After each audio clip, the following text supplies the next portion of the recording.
The Sharks with a busy morning trading up in the draft and trading with the rival LA Kings.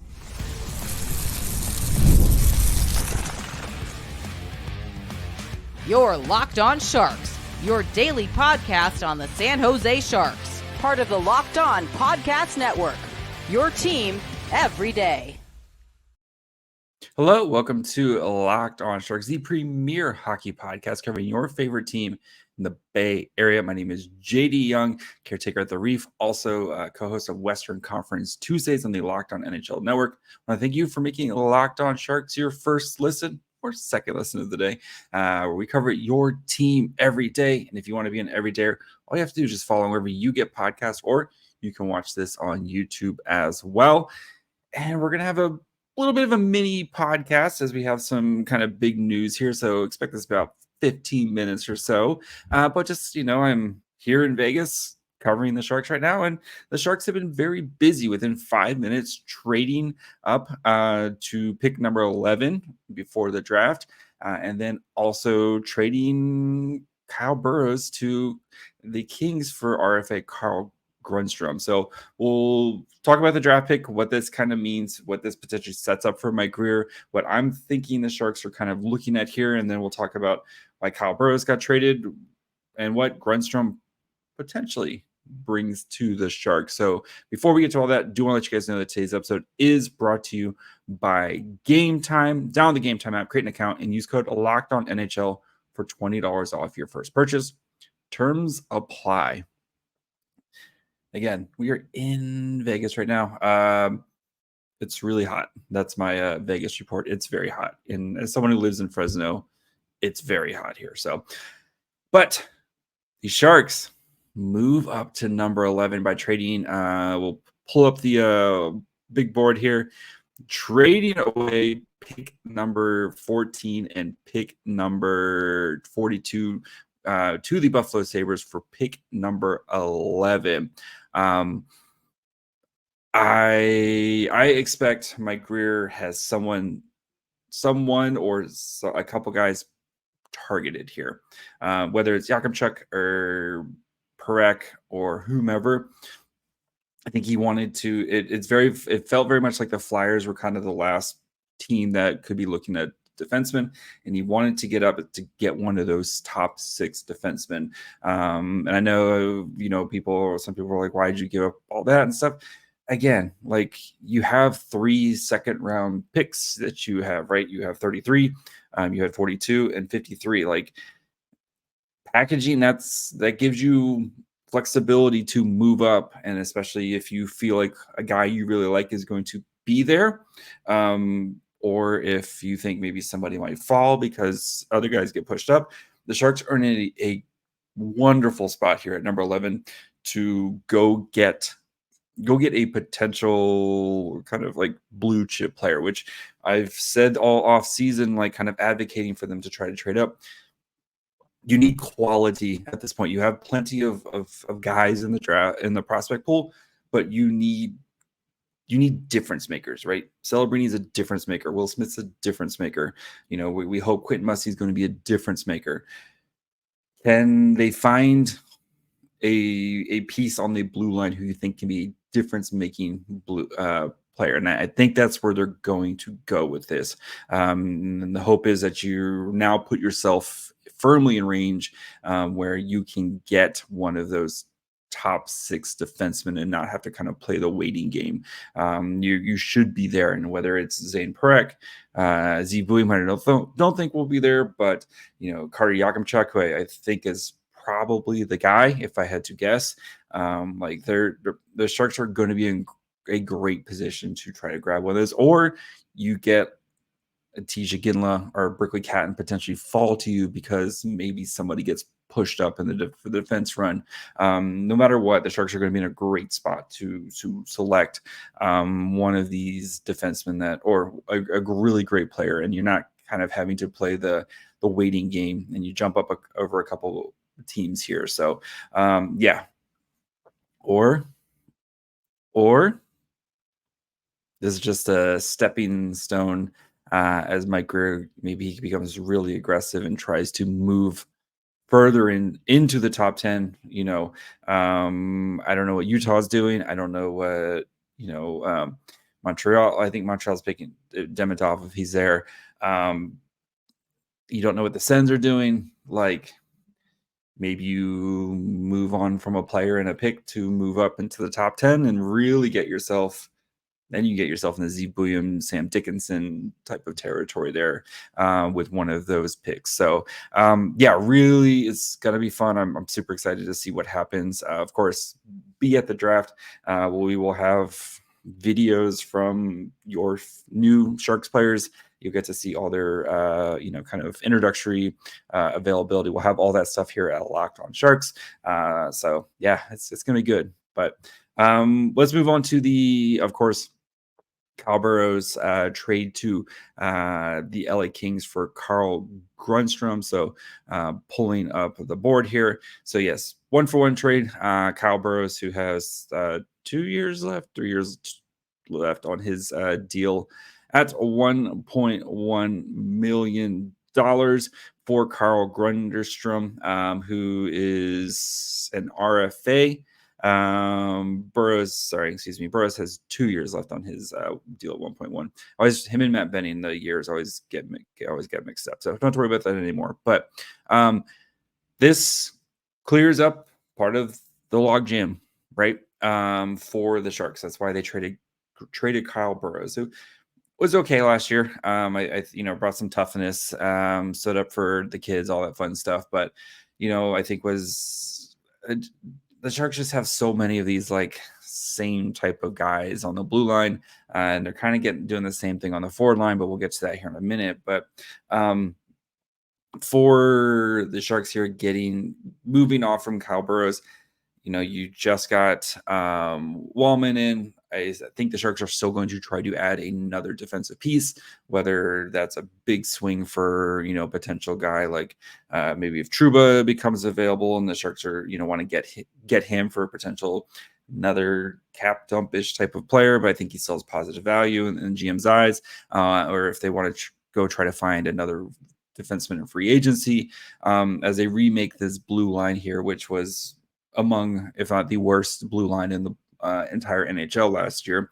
I think for Burroughs, for the Kings, actually, to be honest, it allows them to, they're going to be losing some pieces here. It gives them a cheap option or maybe a better structure in LA. They can, kind of get a little bit more out of Burroughs, but a cheap option.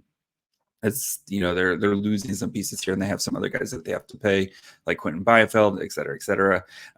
Gives them, I think, some flexibility, as they're kind of 5th, 6th, 7th defenseman there. So, but yeah, we'll talk more about Grundström here and kind of what the Sharks are getting out of him here in a second. So, kind of dig into what his usage, his analytics, and kind of my thoughts on him and what the Sharks are kind of doing here with some of the players they've added over the past week, to be honest. So we'll get to that here in just 1 second.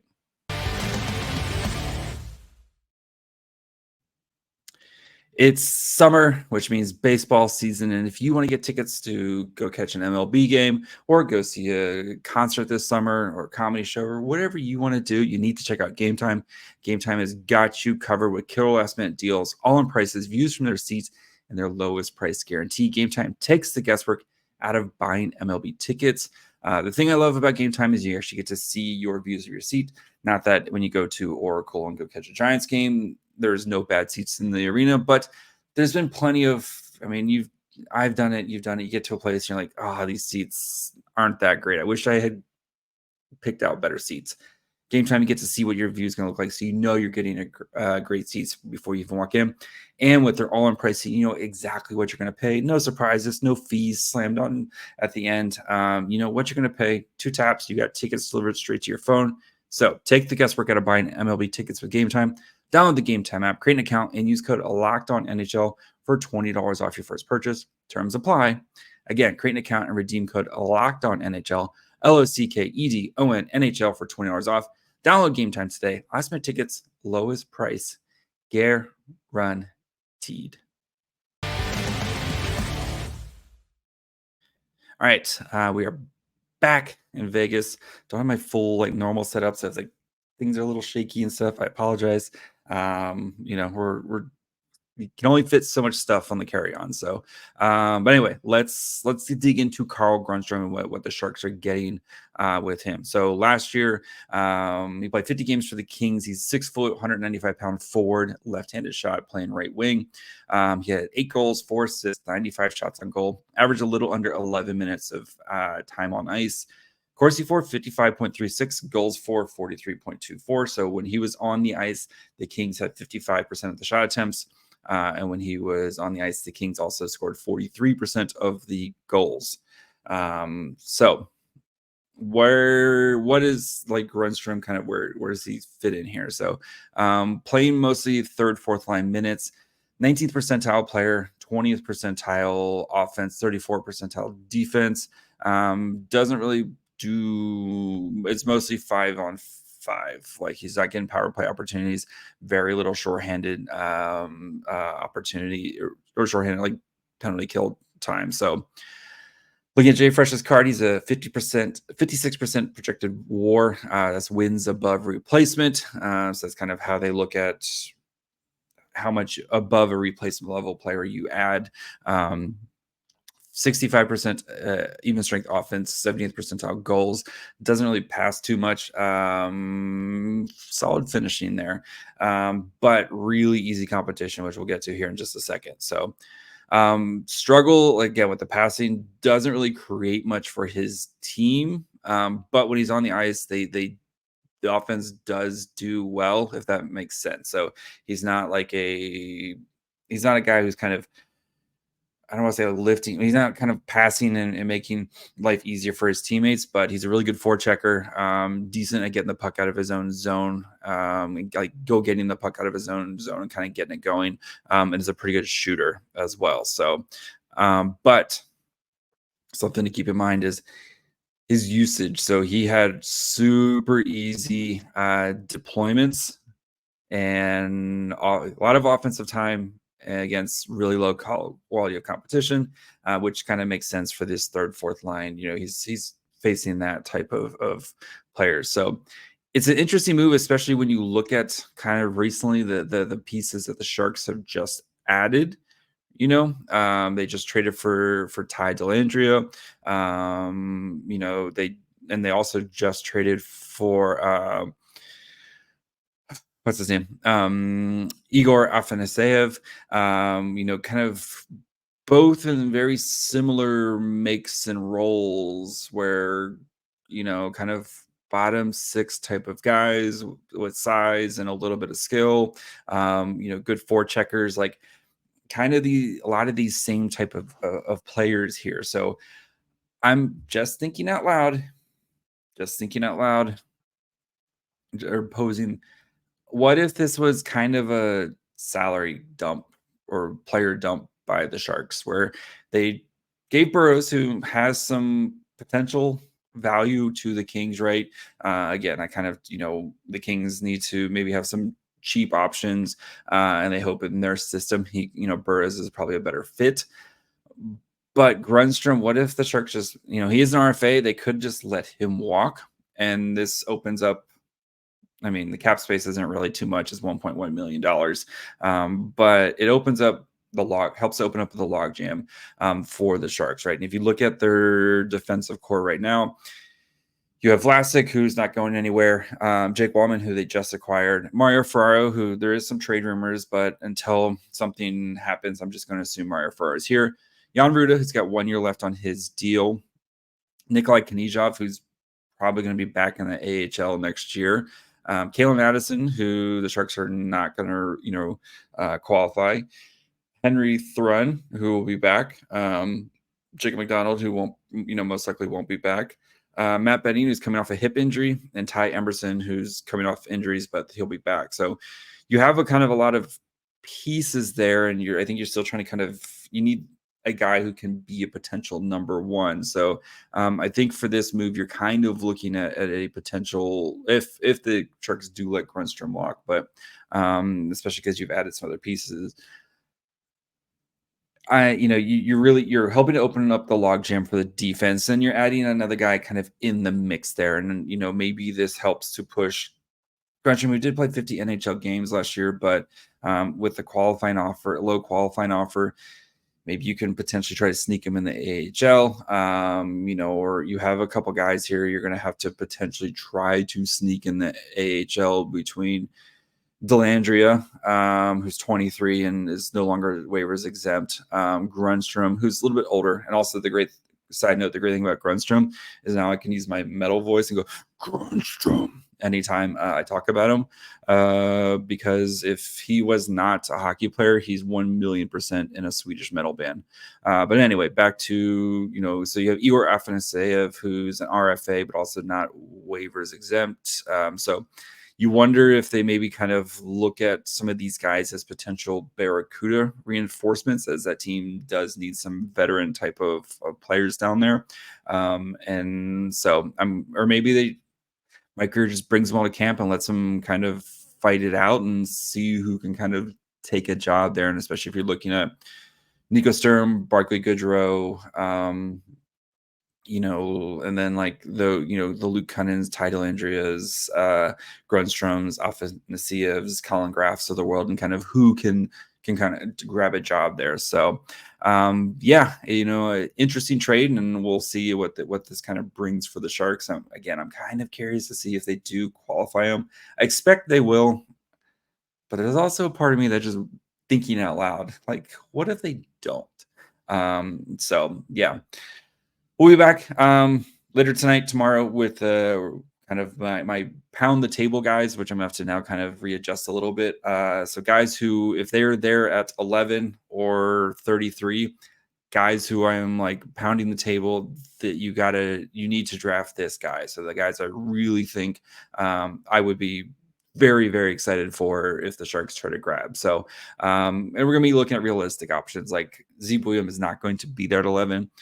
But there's definitely going to be some other guys who have a realistic shot of being there at 11. So we'll do that. So, and then, of course, draft day, we'll have live reactions from the Sphere. We'll have, after each pick, we'll do a full recap as well. You'll get player availability, like plenty of content coming from the content boys. So that's going to be it for me right now. I'm going to go hang out at the pool or do something right now and enjoy the rest of the day and have something ready for you guys tonight. So make sure you guys are back later for more draft stuff. Make sure you follow along wherever you get podcasts. And of course, you can watch on YouTube as well. Follow the show on Twitter, Facebook, and Instagram at Locked On Sharks. Follow me on Twitter at MyFryhole. Until tomorrow. Bye, friends.